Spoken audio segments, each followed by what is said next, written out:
ايه العلاقة بين الموبايل اللي في ايدك وبين الشمس؟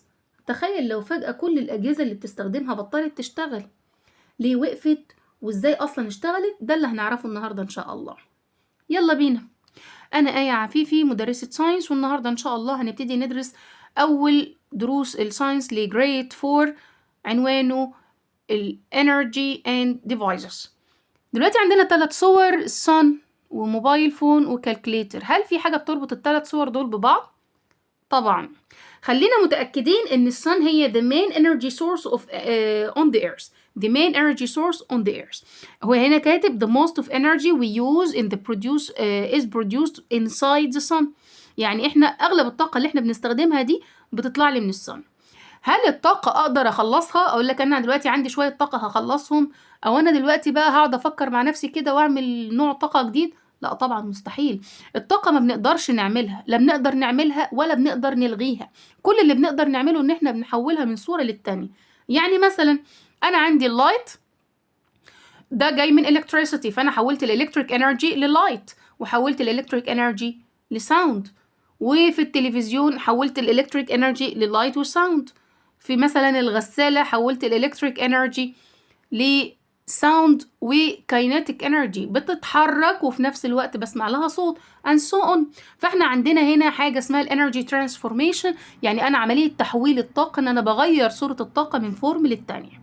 السؤال هنا بيقول what types of energy transformation are required for the sunlight to operate devices. يعني ايه نوع الانرجي ترانسفورميشن او تحولات الطاقة اللي ممكن تحصل اللي بتغير لي السانلايت انرجي عشان ابتدي اشتغل او اشغل الديفايسز. اولا خلينا متفقين ان اغلب الديفايسز دلوقتي بتعتمد على الكهرباء. انا لو الكهرباء قطعت بنعطل، بنفضل قاعدين عمالين نبص حوالينا كده، حوالين او نبص لبعض. طيب ليه بقى؟ لان هي دي من كسورس ما اقدرش اقول اساسي لان هو جاي من الصن، بس احنا بنعتمد عليه بنسبه كبيره. طيب بنبتدي نعمل جنريتنج للالكتريسيتي، وبنحول الالكتريسيتي بتاعت الالكتريك انرجي دي لفورمز تانية مختلفه عشان نعمل اوبريتنج للديفايسز، او ان احنا نشغل كل الاجهزه اللي موجوده حوالينا. من الديفايسز بقى اللي بتقدر تحول لي السولار انرجي، احنا قلنا السولار انرجي بتتحول لالكتريك او للالكتريسيتي. طب الديفايسز بقى اللي بتحول السولار انرجي لالكتريك انرجي او الالكتريسيتي حاجه اسمها السولار باورد كالكوليتر. وهي الكالكوليتر اللي موجوده في الصوره دي عباره عن ايه بقى؟ كالكوليتر فيها الجزء الاورنج اللي متشاور عليه بالسهم. طب ده بيعمل ايه؟ الجزء ده هو المسؤول عن امتصاص السان لايت، بيحول السولار انرجي بتاعت السان لايت لالكتريسيتي، فالكهرباء دي تشغل الكالكوليتر. اوكي، فبالتالي احنا حولنا مين؟ حولنا السولار انرجي، احنا حولنا كده السولار انرجي converted into electric energy. يبقى السولار انرجي اتحولت لمين؟ لإلكتريك انرجي. energy in remote controlled cars، يعني الطاقة اللي بتبقى موجودة في عربيات اللي فيها ريموت كنترول، اللي هي التحكم عن بعد، زي اللي هي عربيات الأطفال يعني. طيب هل أنا دلوقتي لو مسكت الريموت كنترول اللي أنا بشغل بيه الطيارة أو بشغل بيه العربية وشغلته، العربية هتتحرك؟ هتتحرك، بس امتى؟ لو جواها بطارية. طب لو هي لسه ما حطتش جواها البطارية بتاعتها، يبقى انا دلوقتي العربية عمرها ما هتتحرك، لاني ما اديتهاش الانرجي، ما اديتهاش القوة او الحاجة اللي تخليها تقدر تشتغل. من اللي احنا عمالين نقوله ده نقدر نستنتج الديفينيشن بتاع الانرجي.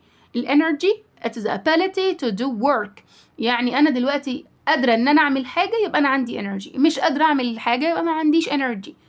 فالعربية قدرت تتحرك يبقى عندها انرجي. طب الانرجي بتاعت العربية دي جت منين؟ جت من الباتري او البطارية. طيب البطارية دي جواها انرجي؟ في حاجة بقى او حاجات صغيرة كده محتاجين ان احنا نتفق عليها. اولا، اول ما اشوف كلمة باتري على طول في دماغي لازم اركز ان دي الانرجي اللي موجودة جواها اسمها كيميكال انرجي. تاني، باتري يعني الانرجي اللي جواها اسمها كيميكال انرجي. باتري يعني كيميكال انرجي. كيميكال انرجي دي مش محتاجة كلام، من غير نقاش بتتحفظ كده ان الباتري جواها كيميكال انرجي، ما ينفعش ننساها. اوكي، طيب اي حاجة لقيت فيها كلمة كاينيتيك انرجي يبقى انا عندي حاجة بتتحرك. اي حاجة بتتحرك يبقى اقول لي نوع الانرجي اللي موجود هنا، هقول كاينيتيك انرجي. اوكي، يبقى اي حاجة بتتحرك بقول عليها كاينيتيك انرجي. طيب نرجع بقى للي احنا بنقوله ان الانرجي ان ريموت كنترولد كارز. احنا اتفقنا ان اغلب العربيات دي عشان تتحرك محتاجه الباتري، والباتري دي جواها انرجي نوعها ايه؟ ايوه بالظبط كده، اللي هي الكيميكال انرجي. طيب الكيميكال انرجي دي بقى فضلت كيميكال انرجي زي ما هي؟ لا، الكيميكال انرجي دي اتحولت لالكتريك انرجي، اتحولت لكهرباء، والكهرباء دي هي اللي تسببت ان العربيه اتحركت. قلت كلمه اتحركت، وطالما اتحركت يبقى ادتني مين؟ طالما اتحركت يبقى ادتني كاينيتيك انرجي، طالما اتحركت يبقى ادتني كاينيتيك انرجي. هل العربيه بتتحرك بس؟ لا، بسمع لها صوت، وطالما سمعت صوت يبقى في ساوند انرجي. اوكي، يبقى خلينا نعرف السيكونس بتاعنا تاني. انا دلوقتي عندي الباتري دي يبقى جواها كيميكال انرجي، تاني باتري يبقى جواها كيميكال انرجي، الكيميكال انرجي اتحولت لالكتريك، فالالكتريك انرجي دي ابتدت تتحول لكاينيتيك انرجي خلت العربيه تتحرك، وساوند انرجي خلتني سمعت الصوت عشان تقوم بالاكتيفيتيز بتاعتها. طب مع فرض البطاريه خلصت، ايه بقى الحل؟ العربيه اللعبه بتاعتنا كده اترمت خلاص؟ لا طبعا، قدامنا حل من اتنين. اول حاجه ان انا اغير البطاريه دي ببطاريه تانية، او ده وهي ديسبوسيبل يعني هي بتستخدم مره وبتترمي. او الحل التاني ان انا اعمل لها ريتشارجنج، ان انا ابتدي اشحنها تاني، عشان شحن ليها تاني ده هيساعدها ان هي تشتغل من اول وجديد. اوكي، يبقى لما يجي يسأل what do we do when the batteries of these toys run out، ايه اللي هنقدر نعمله لو البطاريات دي خلصت؟ اول حاجه batteries can be recharged، ان احنا نقدر نعمل لها recharging by connecting the device to nearby charger، عشان عن طريق ان احنا نشحنها بشاحن. او الحاجه التانية replacing the old batteries with new one، ان احنا نبدل الباتريز القديمه مع باتريز جديده.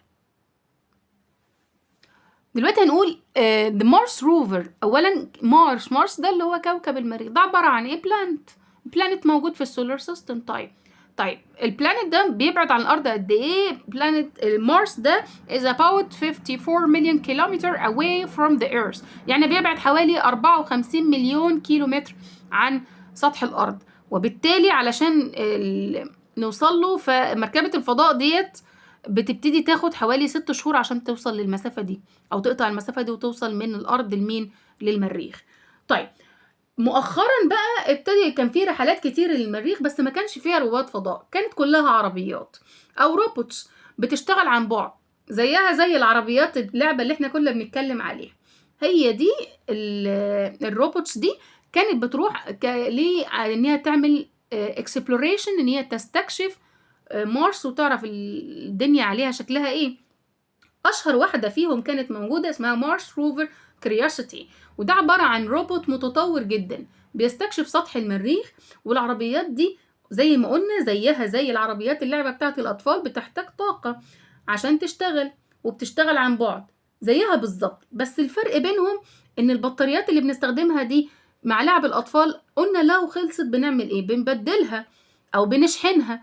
طيب احنا دلوقتي بنقول ان المسافة بين الارض وبين مارس 54 مليون كيلومتر. طب افرض بقى البطارية بتاعت مارس روفر كيوريوسيتي حصل لها ايه؟ خلصت، هنروح نجيبها منين ولا نشحنها فين؟ فبالتالي الموضوع ده هيبقى صعب جدا، وده الفرق اللي انا كنت بكلمكم عليه. يبقى الفرق بين المارس روفر كيوريوسيتي على اساس ان هي بنقدر نتحكم فيها عن بعد، و التويز بتاعت الاطفال ان دي بقدر اشحنها، تويز الاطفال بقدر اشحنها، لكن مارس روفر كيوريوسيتي لبعد المسافه اللي بينها وبين اللي بين مارس وبين الارض ما اقدرش ان انا اشحنها، وبالتالي هو ده اللي بيسبب مشكله كبيره ليها. فدلوقتي المفروض ان احنا عندنا حل من الاتنين علشان نقدر نودي بقى مارس روفر كيوريوسيتي وتقدر تستكشف هناك. ايه هما؟ اول حاجه using السولار بانل، بنبتدي نستخدم حاجه اسمها الخلايا الشمسيه او الباتريز. برضو باتريز لا، بس خد بالك من حاجه، ان احنا البطاريات اللي هنستخدمها هنا بنقدر ان احنا نشحنها، بس عن طريق مين؟ بنقدر نشحنها عن طريق الطاقه الشمسيه، عن طريق السولار انرجي. فاحنا مش محتاجين شاحن، مش محتاجين نوصلها، ومش محتاجين نغير البطاريه. يبقى احنا دلوقتي هنا عندنا ايه؟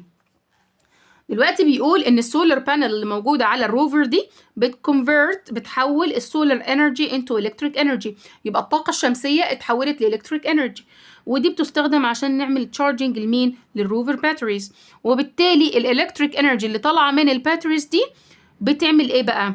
اول حاجه power the vehicles sensors، يعني بتدي المركبه دي الطاقه، واللي عن طريقها بتحول الالكتريك انرجي دي لكاينتيك انرجي وثيرمال انرجي عشان تخلي الفيكلز تتحرك، او اللي هي مارس روفر كاريستي تتحرك. طب احنا مش فاهمين دلوقتي انتوا بتقولوا ايه؟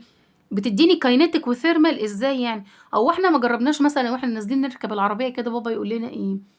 يفضل قاعد شويه تقول له يا بابا انت مستني ايه؟ قال لك مستني العربيه تسخن. لازم العربيه تسخن عشان تبتدي تشتغل كويس.